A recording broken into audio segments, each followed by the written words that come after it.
Hey everyone, welcome to my channel, and today I will be reading Akatsuki Extruder by H2 Bakugou on Tumblr. So let's get into it. You had not told Katsuki what was happening. You were worried that he might find you weak, like the ones bullying you did. You didn't want him to think of you that way, especially when you two were close, and he mattered to you. You couldn't imagine losing support and losing him as a friend because of how weak you were. But you felt guilty about it. Guilty about being his friend. The friend of someone so amazing and strong, when you were nothing alike.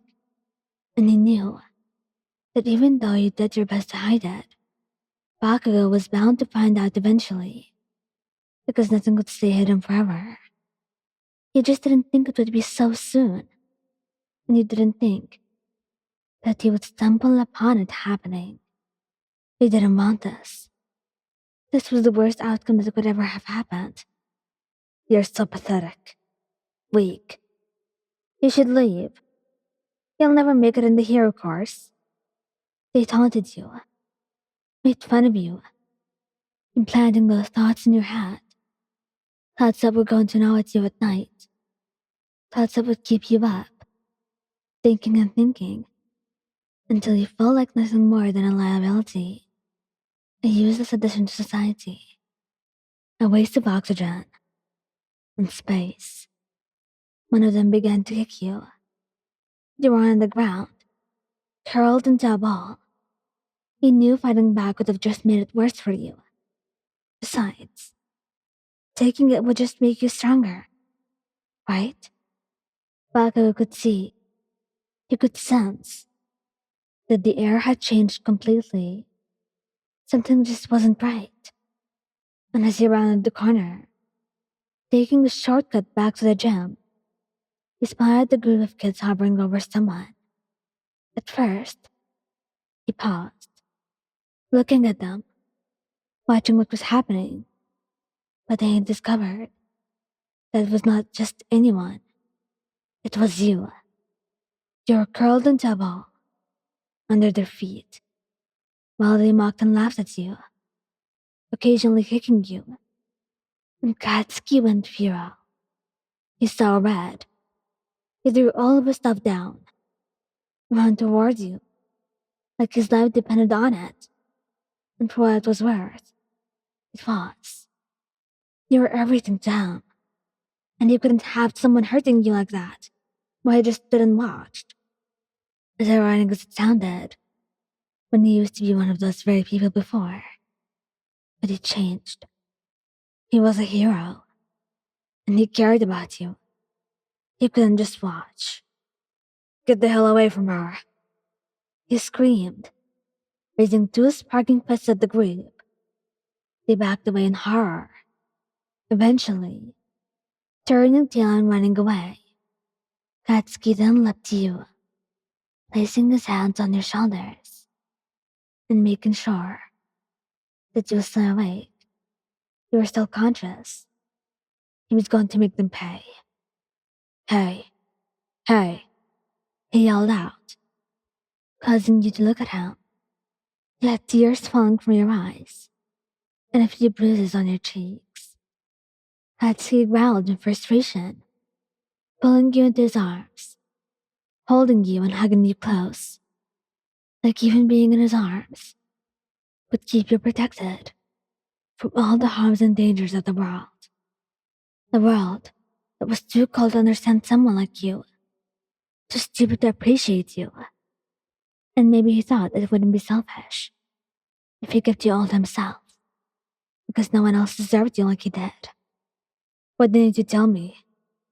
Katsuki was struggling to keep his cool, but he kept his voice quiet because of you, even though he wanted to scream at you, for not asking for his help, for not letting him know what was happening.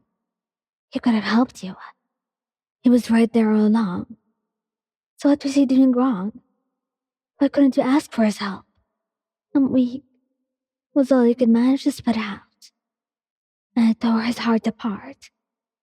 You slowly brought your arms to hug him back, tears flowing from your eyes. You're not weak. Don't you dare say that. He only hugged you tighter. He didn't want to let you go. Those idiots. You'd better not see them tomorrow, or they'll wish to be in hell instead. How long has this been happening? Katsuki asked, glancing in the direction of where the group of bullies ran off to. A few weeks. You mumbled through sobs. Katsuki sighed and pulled you off of him, holding you to look at him. I'm going to beat the shit out of them. Katsuki growled, and you shook your head. That's my problem. You don't have to fight it alone, damn it. Katsuki raised his voice ever so slightly to express his frustration. He then sighed, holding you a bit closer, mumbling, I love you. So don't be an idiot. You can ask for my help. And he placed his lips on yours, holding you close to him for just a few more seconds. When he pulled away, he helped you up. You were hurting, but it would go away eventually. Oh, I want the names of those jerks. They're not getting past me for doing what they did. He growled out, and Katsuki helped you walk to the dorms, being your crutch. As you walked back, he sighed. And if something like this happens again, would you tell me? Please? He never asked like this. Katsuki would never say please to anyone, and he knew that this mattered to him. He stopped to look at you, and you nodded, biting your lip, because you could never say no to him like that. I mean it. You're human just like the rest of us, and no one deserves to be treated like that. Katsuki had learned his lesson long ago, and he was going to make sure that those brats did too. Thank you guys for listening. Don't forget to like, subscribe, and comment. I hope you enjoyed listening to this as much as I did making it. Anyway, goodbye.